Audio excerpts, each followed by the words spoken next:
Bismillahirrahmanirrahim. Assalamualaikum warahmatullahi wabarakatuh. Alhamdulillahirabbil alamin. Karena pada kesempatan hari ini Allah masih memberi kita kesempatan untuk mengikuti proses pembelajaran fikih dengan materi yang baru, yakni materi wadiah. Sebelum itu marilah kita berdoa terlebih dahulu. Bismillahirrahmanirrahim. Rabbi zidni ilman warzuqni fahman. Amin. Jadi selanjutnya silahkan adik-adik untuk mengisi daftar hadir yang ada di Google Classroom sebagai tanda kehadiran kalian mengikuti proses pelajaran kita pada pagi hari ini. Sebelum kakak berlanjut pada materi selanjutnya, wadiah atau titipan, saya akan mereview materi pekan lalu. Apakah kalian masih ingat materi pekan lalu? Ya, jadi materi kita yakni ariyah atau pinjam meminjam. Jadi ada beberapa submateri dari ariyah. Yang utama kita harus ketahui apa itu ariyah. Ariyah yakni pinjam meminjam, artinya memberikan barang kepada orang lain dan akan dikembalikan pada waktu yang sudah ditentukan dari keduanya dan tidak ada imbalan.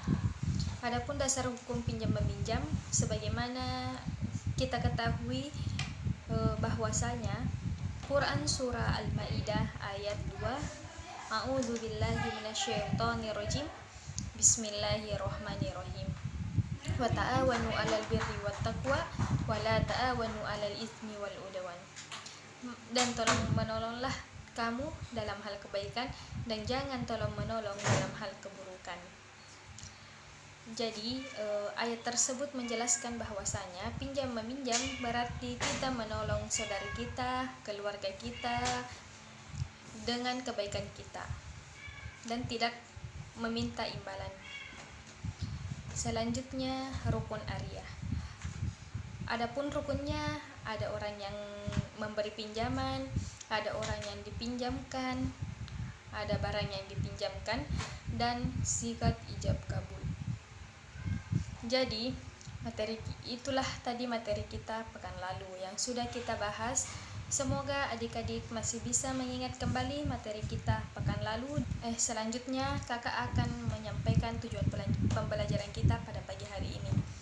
Adapun tujuan pembelajaran kita pada hari ini mencakup yang pertama untuk mengetahui pengertian wadiah, yang kedua dasar hukum wadiah, yang ketiga rukun wadiah, yang keempat syarat-syarat wadiah, dan yang terakhir hukum menerima wadiah.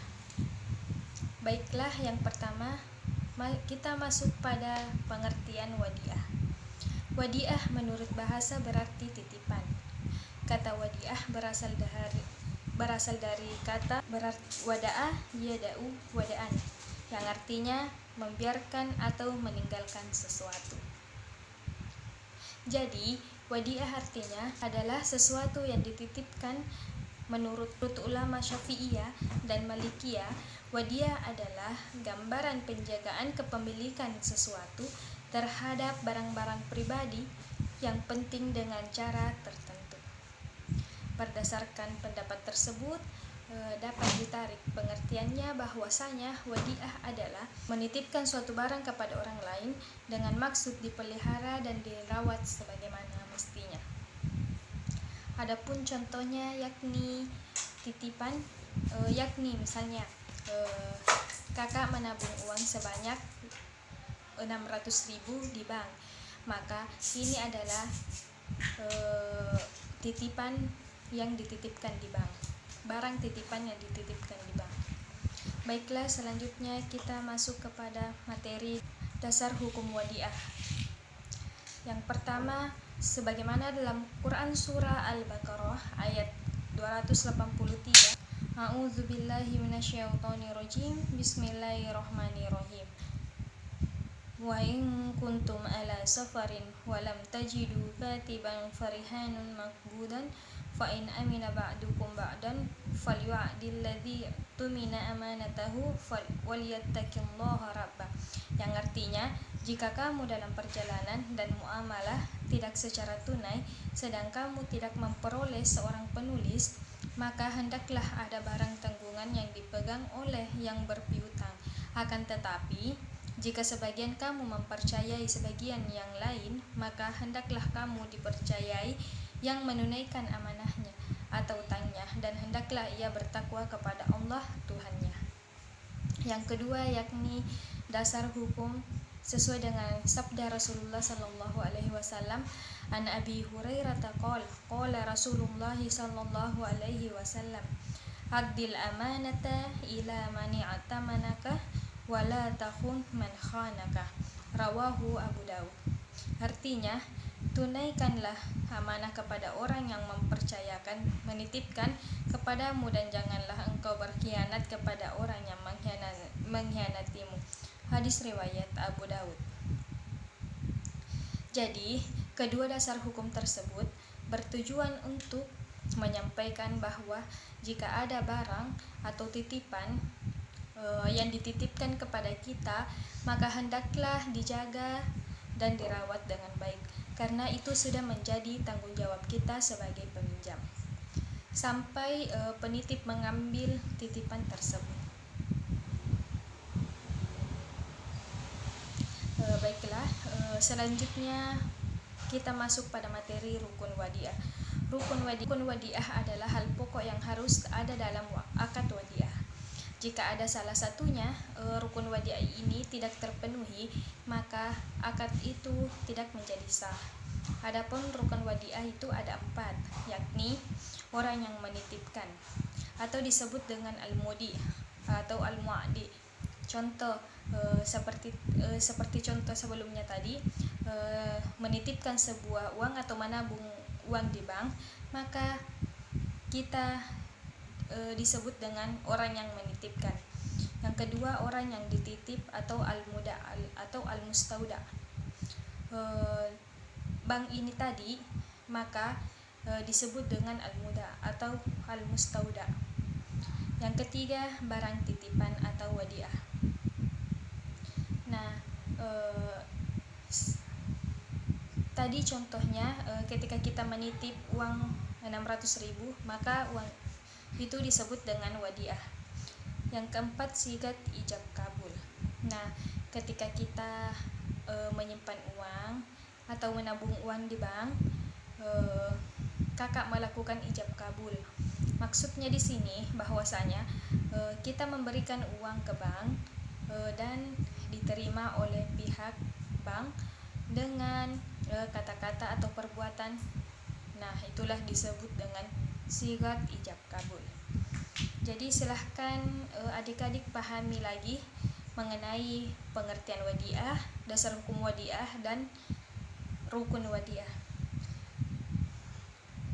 Selanjutnya kita masuk pada syarat-syarat wadiah.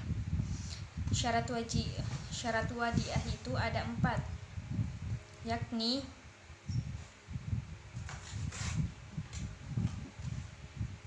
yang pertama, syarat orang yang menitipkan dan orang yang dititipi.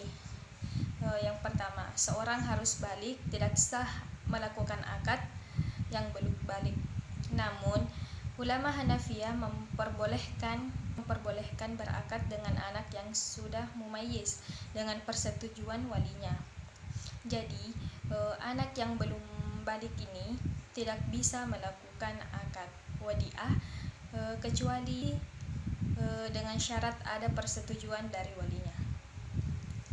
Dua itu berakal sehat. Tidak sah berakad dengan orang gila atau yang sedang kehilangan akal atau mabuk. Orang yang mabuk. Yang ketiga, syarat barang yang dititipkan. Barang yang dititipkan harus berupa harta yang bisa disimpan dan diserah terimakan serta memiliki nilai. Contohnya seperti menabung uang. Uang tersebut adalah wadiah karena barang yang kakak titipkan. dan bisa disimpan juga, dan serta memiliki nilai. Yang terakhir yakni syarat syigat atau ijab kabul. Ijab harus dinyatakan dengan ucapan dan perbuatan. Ucapan bisa jelas atau disebut dengan syari, atau kinayah atau sindiran. Contohnya syigat sari, saya titipkan barang ini kepada kamu. Kabul, saya terima titipan ini. Menurut ulama mazhab Maliki, lafal kinayah harus disertai dengan niat. Jadi itulah tadi syarat-syarat wadiah. Selanjutnya yang terakhir pada pembahasan kita pada hari ini yaitu hukum menerima wadiah. Hukum menerima titipan ini ada 4 macam. Yang pertama, wajib. Wajib bagi orang yang percaya bahwa dirinya mampu dan sanggup menjaga amanah atau tanggung jawabnya terhadap barang yang dititipkan kepadanya.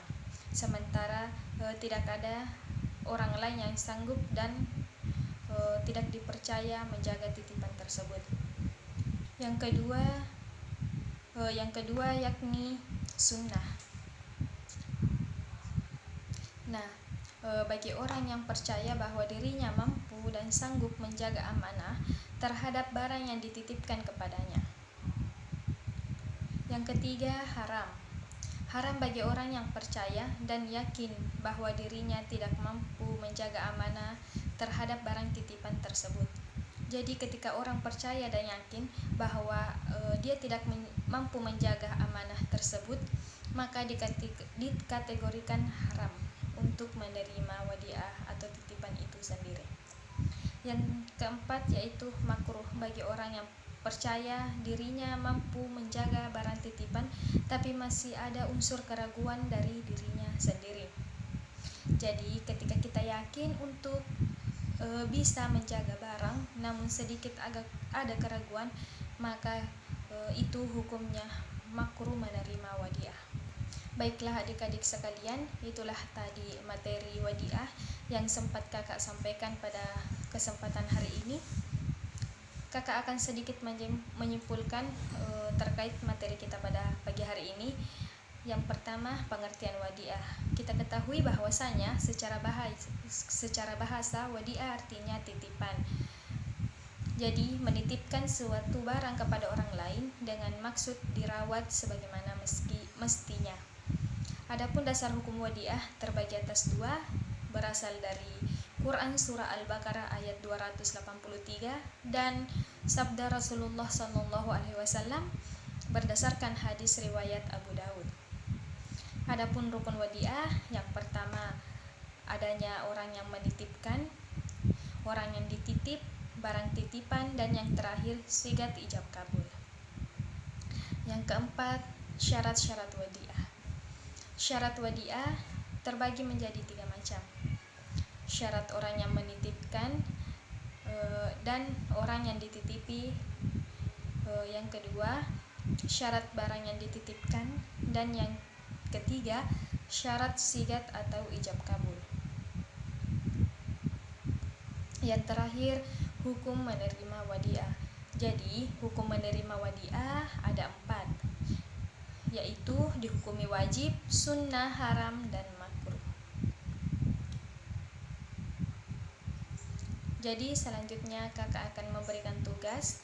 Silahkan adik-adik meresume materi yang tadi kakak sampaikan pada pagi hari ini sesuai dengan pemahaman adik-adik semua.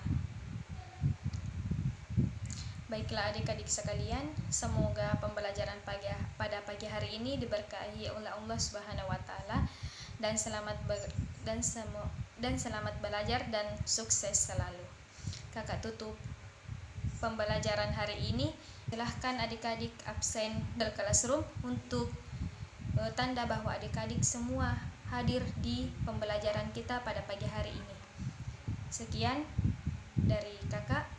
Selamat belajar. Assalamualaikum warahmatullahi wabarakatuh.